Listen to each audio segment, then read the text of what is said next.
Philip. Thank you for coming up to this fancy suite here at the Four Seasons in Las Vegas and for taking time away from the CES show. It looks like you just picked up an award, the Innovator Award. So why don't you tell us a little bit about who you are and your company? Well, my name is Philipp Sonnleitner. I'm the CEO and founder of Mikme. So Mikme so far is this small microphone. So it's a small rectangular box. It features a full studio-grade microphone.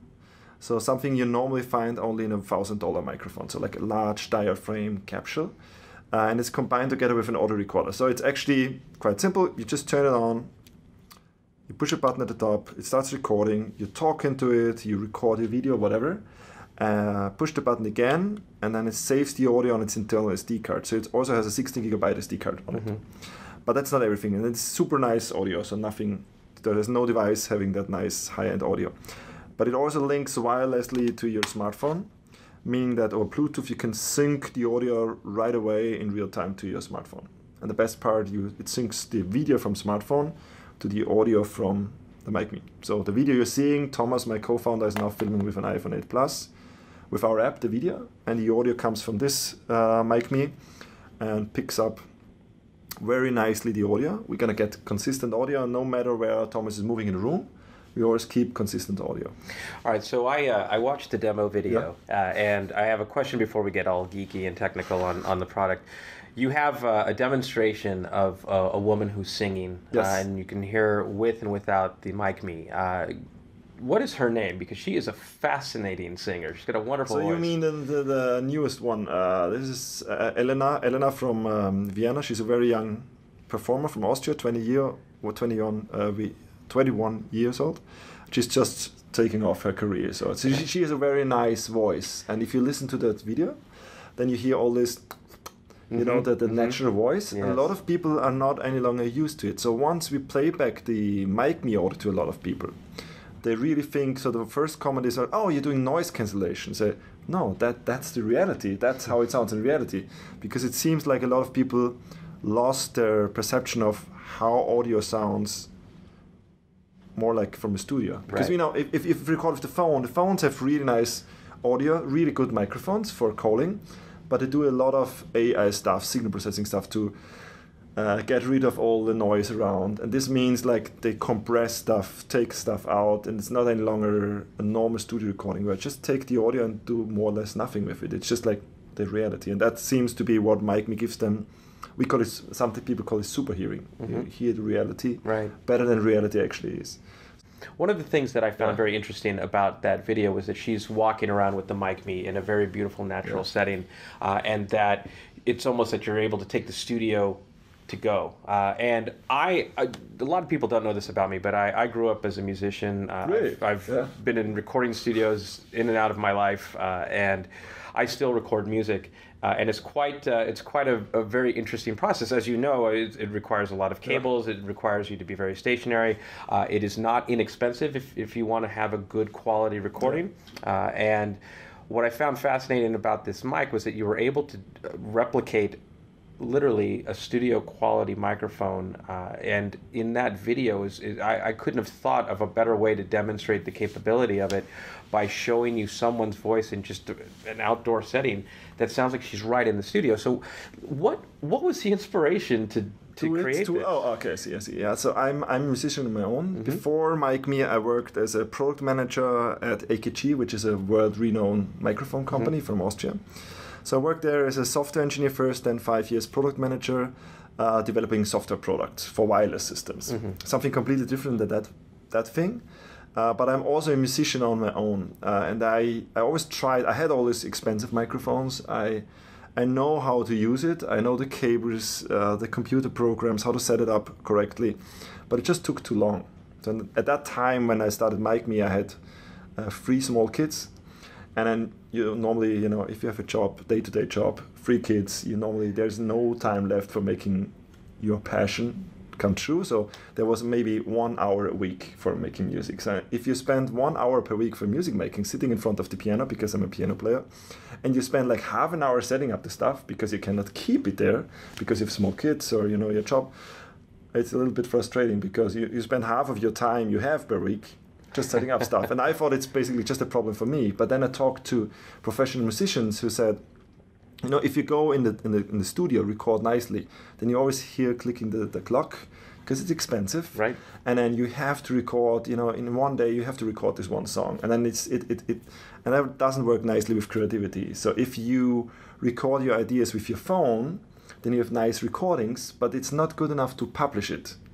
Whereas if you're in the studio, you're not really creative, but you get a nice quality. So how can you make the fast recording with the smartphone, wherever you are, make work together with the studio quality recording? Those two things, either you get a not so good recording with your smartphone, you can do it wherever you want, or the high-end recording with a lot of expense, it's hard to set up, fast and good quality. Those two things should come together. I think that's a key thing, and that also opens up the door to new content, not just like your ordinary studio recordings. You could go on the top of the mountain and record something, for example. Well, which I probably would with an acoustic guitar, and why not? It takes the studio and makes it basically anywhere you go, kind of like how the smartphone itself just sort of broke us and gave us new freedom to do pretty much anything anywhere. So one of the other applications that I find very interesting is what we're doing right now. We have your co-founder Thomas here recording a video, and we're capturing the audio through this device. He's moving freely around the room. I could also see this for podcasting, but what are some of the killer apps that you see for this? So it was intended, as I said, when I founded the company, as a musician-songwriter, basically your original use case. And when we published it to Indiegogo, we found out that this were only 30% of the customers, roughly a third were musicians, but a lot of musicians or podcaster, journalists, video makers are also musicians. That's why they found us. That a lot of people use it for speech-related stuff, like what you're doing now, interview style, media coverage, stuff like that. And we got requests from really, really big media companies, which surprised us. And this is not just for social media, but also for TV news. So really huge media companies with really big outreach, because they wanted to have like better audio quality for their smartphone video, because the biggest problem they told us with smartphone videos is right now the iPhone 8 Plus or a lot of high-end Android phones or iPhone X make really nice videos, but as soon as you start moving like Thomas is doing now, the audio and a little bit further away, normally video for getting a nice picture you have to be further away. Now Thomas is moving away, you see the room, but then the audio is not good enough because the microphone in the smartphone is too far away. So the microphone needs to be closer to the source. And we're the source now. So this is the problem we're trying to fix without a big setup. There's conventional equipment where you could do it right now, but nothing which is fully integrated. And that opened up, maybe we even don't know the killer application yet. I mean, media is obvious, podcast is obvious, TV, musicians is obvious, but I think those media companies, they asked us for, sending down a mountain biker with the microphone. Really? Why you want to go into extreme sports? Oh, we have the same problem. So but that's not the right product. Then build something else. So with that technology, you could do different use cases. Obviously, we maybe have to do the different variants, other products targeting different use cases. So there's a lot we could do, but it's also very important to see that it's not just a hardware product. It's more than it's recording, a little bit of post-production, and the idea is that you can send this video to Facebook 5 minutes after it was recorded. Yeah, I think the instant gratification here and the quality are to me some of the killer benefits that come with this microphone.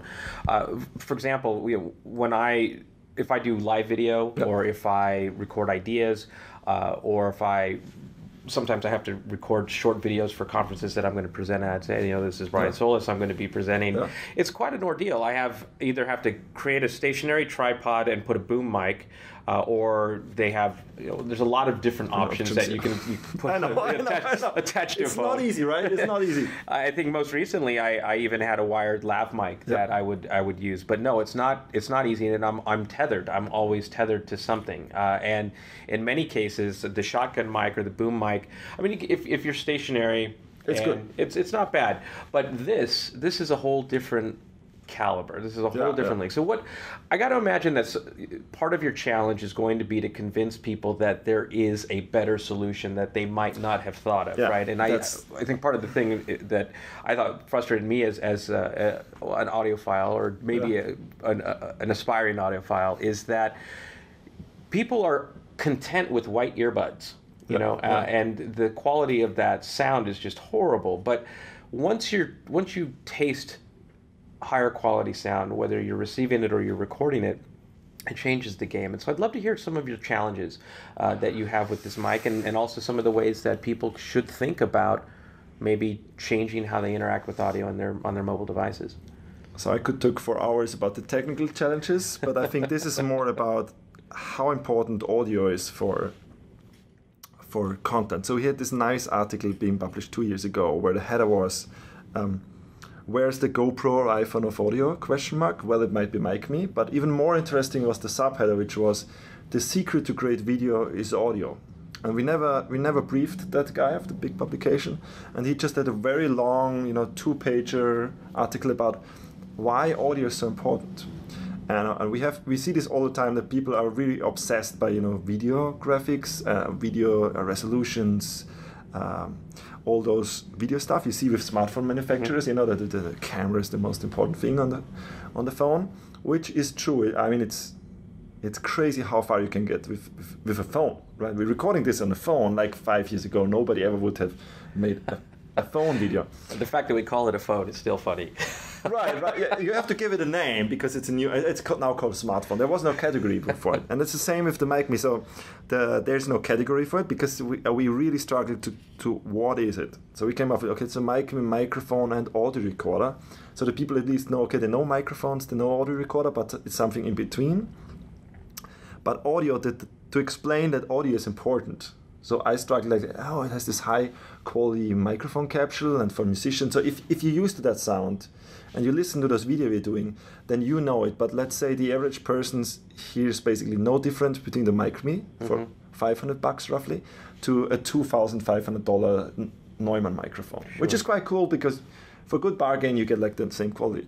But they don't get the point, why do we need a microphone? So there's a big fat button on our website saying, why do we need a wireless microphone? And we constantly try to make the comparison. Okay, normally we would show like the sound of the internal iPhone camera. You're too far away. Even if you put the Mikme like 5 meters away, it would sound way better than the iPhone, but it still wouldn't do it good. If you want to record ambient noise, then it's okay, but it would be too far away. You record sound close to the sound source. Right. Video you record further away to get a nice picture. I mean, right now Thomas is quite close, and that's the hard part, to educate people to listen to sound again. Yeah. If you get shitty sound, like our interview, let's say we would have shitty sound. That would mean that maybe after 20 seconds, because they couldn't understand us, maybe it's noisy, you couldn't understand a word or roughly hear a word, then they would switch away on Facebook. Because we just keep talking and a little bit of video, you need to understand us. So the sound is at least 50% of the quality or the value of the content. So this is what I think is a true value of Mikme. It's not just a microphone. It gives your content better value, which means you as a producer, as a content creator, your value is increased. Right. And it's done very easily and very fast. The second biggest value is time. So you could publish this 5 minutes later, not 5 hours later. You give it to your production guy. Why you want to do it? You have the video in our app, you render it, mix it a bit, and post it to Facebook. Hopefully before everyone else. So those are the challenges to understand. It's not just a microphone, why you actually need a microphone, and that it's more than a microphone. It's a microphone, an app, and further things. I think the nice thing about it is the experience. So it's not just how easy it is for us to use to record this conversation, but it's also the experience of the listener or the viewer. And I think that that's another thing that content creators have to take into consideration. I think a lot of times we have access to tools, we have access to devices, we have access to social networks and channels, but we're not necessarily thinking of the fact that I create, therefore I am. I create, therefore I will give you a better experience, and that's video, and that's audio, and that's something I think content creators have to think about as a holistic package. Is what are people going to hear? What are they going to feel? What is that experience? Not just the content of people talking. And I'll tell you that I take the experience very, very seriously. I just finished recording an entire series of a podcast. Where I got a chance to interview some of the most amazing people around the world driving the future of innovation and digital transformation. And I travel all the time, and I had to take basically a podcast rig, a microphone and headphones. I know. And it was the worst. I had to take a bag just for that stuff everywhere I would go. And I'll just put you on the spot. Yeah. Do you think that this could replace all of that? not in every situation, but in a lot of situations. So Mikme is not here to replace everything. You know, it's not going to replace all the studio equipment, because obviously for a drum set you want to record like 5 microphones, stuff like that. But for a mobile podcaster, it would be very, very nice. But coming back to your point about the experience, what I heard from musicians, what's important for them is, like, if you record a song or you write a song, then very often it's the same for musicians, content creators. Everyone wants to tell a story, and the story is about, you know, a unique story about emotion, some kind of story, obviously. But you need to capture the emotion. And musicians told me the thing that if you write a sad song, you write the song, you record a preliminary version, and then you go later on in the studio, sometimes a week later, maybe hours later, but most times you go like months later in the studio, when you're in a happy phase of your life, right? And then you record this sad song again. So you have to get back to the mood being sad, but you're obviously happy, or the other way around. So and you need to capture this sadness to transport to the listener, you know, because you want to give them the feeling. So they said, like, it would be nice in the moment to record it good enough that I can later on publish. If I'm sad, I want to record the sadness. And if the device is good enough, decent enough, the capturing device, the microphone, that I could keep the quality and the original file could be published, then it maybe captures better the emotion. And that's the thing which will resonate with your audience. Because it's not just your lines, your text. It's not just the guitar file, it's also your emotion. And your emotion in music is transported just through audio or through the video. You could see me crying, but it would be even harder to listen to it. Like if you see and hear how I'm crying. So and I think that's the important part, to capture the entireness of the entertainment. And very often it's just video. Yeah, the picture is half of it, right? Hopefully. Yeah, I think this is I would say for me it's the last mile of sort of that experience, that content experience. I think it's going to challenge people to think differently about the content that they create and publish. So I think you've done a great job here. Yeah, hopefully. I have to educate people a bit. A lot of people, audio-minded people, know about it, but it's, as you said, you have an entire bag with equipment. You should see my bag. It's like full with cable, stuff like that. The wireless solution is nice, but you still need to charge it. Yes. And setting up, right? She just came in 5 minutes earlier, so the setup time is really fast. So if you're on the go, you have to make like 15 interviews a day. This is a very convenient solution. I think that's the value. It's not just the microphone. Yeah, this is going to dinner with me tonight, where I'm going to be around a lot of really amazing people, and I'm going to capture a lot of really great content. So, before I let you go, just tell me, what's next for you? So right now we just did a big milestone with publishing Mikme, so it's now available for $499 at B&H. The next milestone is, getting more distribution going, updating the software. So we were focusing for a couple of years mainly on the hardware and software for the hardware, but now it's up to us to fulfill that promise of making it super convenient, like how you set up the gain. A lot of listeners might ask, what is the gain? Yeah. A microphone again is most probably the most important parameter you can set up, like focus and aperture in video or photo. But there's in smartphones, that's all done automatically. You can do it manually, but most of the people just take a photo. And it should be the same with audio. How could we pair that together with the phone? How can we better produce the content video? How can we better publish it and make that production distribution workflow even easier for you? What if you want to publish first to Facebook, then to Twitter, then to LinkedIn? I always have to upload like my videos 3 times, and it's just a nightmare. It's not fun. You don't have reception, so why should I upload it 3 times if somebody else could, if AI or a cloud solution could do that, stuff like that. So that's the long-term goal, and this year to make Mikme more known. Fantastic. Well, I wish you the best of luck. You have a happy user on this side, so cool. Thanks. Congratulations.